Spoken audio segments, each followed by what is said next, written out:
Hello guys, for today's video, ang ating lulutuin ay ginataang hipon with puso ng saging. So ayan guys, so ito yung unang gata, tapos dara ang ikaduha. So Tagalog, Bisaya, Bisaya, Tagalog. Tumara ni guys. So nalunod na nato dara ang katong mga lamas, no? Para naman akong gilamas dire.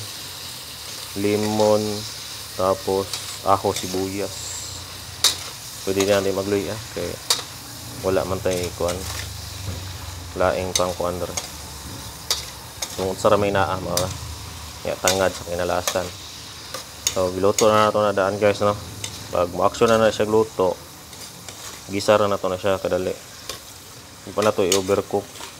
Tapos pag human na ilunod na to ang gitawag na to og ikaduhang gata. Ya pang last na siya para ispisok ni. Ya bitsin, asin bitsin. Tara guys.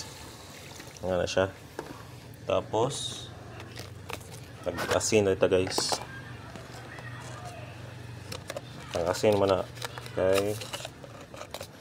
Ang ginagamit ng asin dito. So naapay naabot na rin, no? Himalayan salt.